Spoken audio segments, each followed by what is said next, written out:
Hi Change Agents, this is Will. Welcome to my basement. My daughter Lauren is filming. She's also responsible for the fancy artwork there. Thanks Lauren, and say hi. Hi. Okay, I'll get to it. This is the topic for my presentation and also the topic for my final paper. And it's coming in the form of a challenge to myself and also the reader.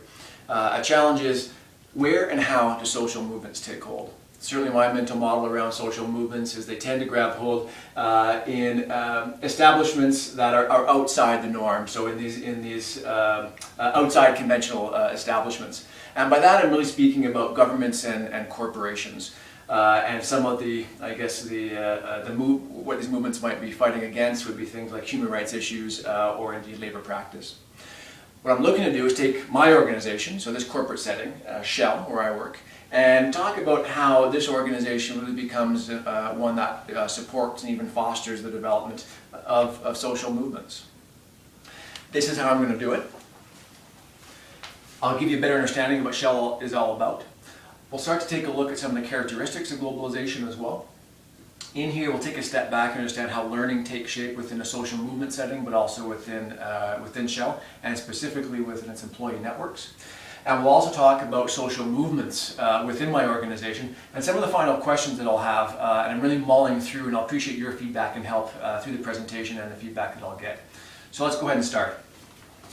If we think about the establishment of Shell, it started over 100 years ago, so in 1907, and we had the coming together of what was initially a storefront shop that sold shells and turned into a transport company. Simultaneously, Royal Dutch was drilling for oil in Asia. So the marrying of the two, the transport and the Royal Dutch exploration, gave us Royal Dutch Shell, or Shell as we know it today. So over 100 years later, we are 87,000 employees, and we operate in over 70 countries around the world. So we're truly a global organization.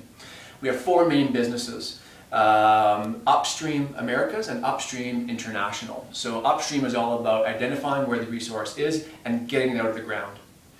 The downstream business is that pass off. So after upstream gets it up to the surface, is refining it, getting it to the distributors, and then hopefully to your gas pump and other oil and gas products that you might be using.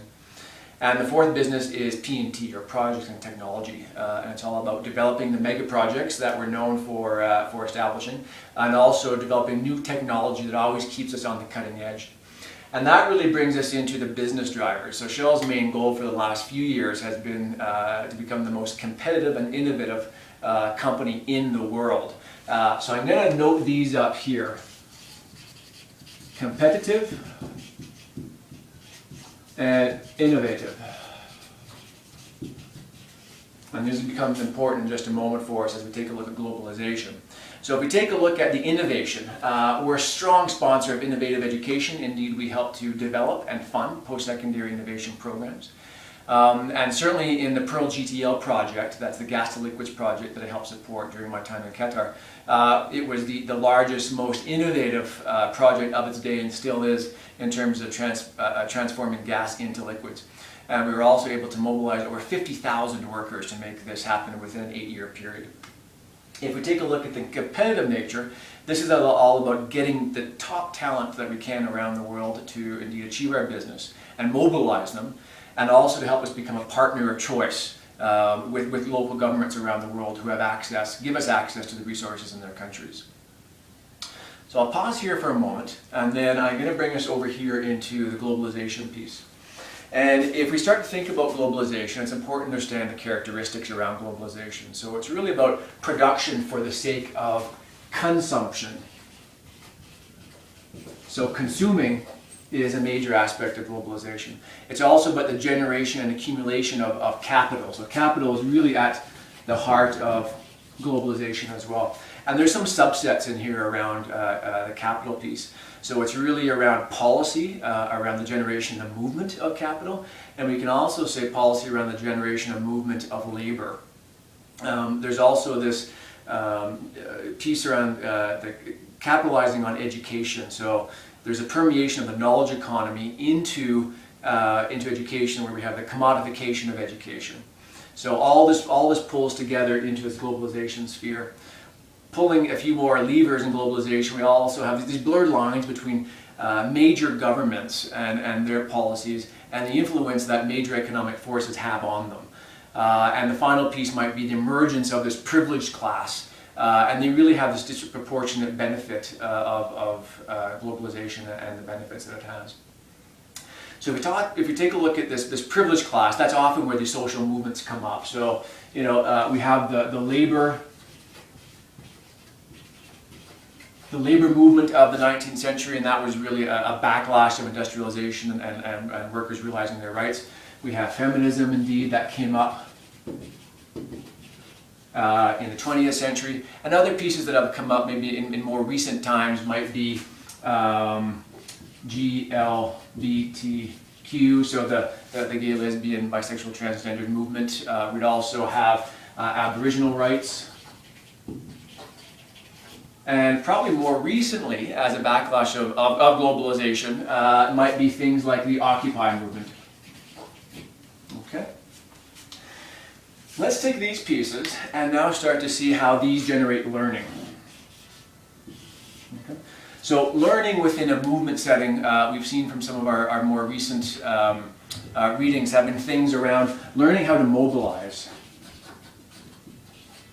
There's also been learnings around you know, building awareness and skill of around economics and policy. And networking skills, also learning how to capitalize on resources and really influencing the development of policy. So these are some of the pieces that we're seeing develop within the movement, social movements. Let's take these pieces and I'm going to bring them back into the Shell environment. So for over 20 years, Shell has been fostering and really promoting employee networks. And employee networks really were derived out of employees who might be experiencing disadvantage in the workplace. And this could be women, really minorities in general. And we talked about some of these already, like, you know, the Aboriginal community, the GLBTQ community, and it could also be, you know, African Americans or Asians as well. And their mandate is really to create critical mass amongst themselves, primarily for themselves as individuals, to develop support for them and a retention mechanism, but also to help them permeate across the organization and really reach the top levels of the organization. So indeed, if we take a look at learning, I won't repeat it, they're learning to mobilize, they're learning the skills of the organization, they're also learning to influence policy. For example, with our women's networks, they've been able to foster policies that help women get to more senior positions. They've also been able to usher in behaviors in the workplace that are more amenable for everyone to work. And those are just a few examples. So far, what I've been able to draw are some of the parallels between Shell as this major global organization.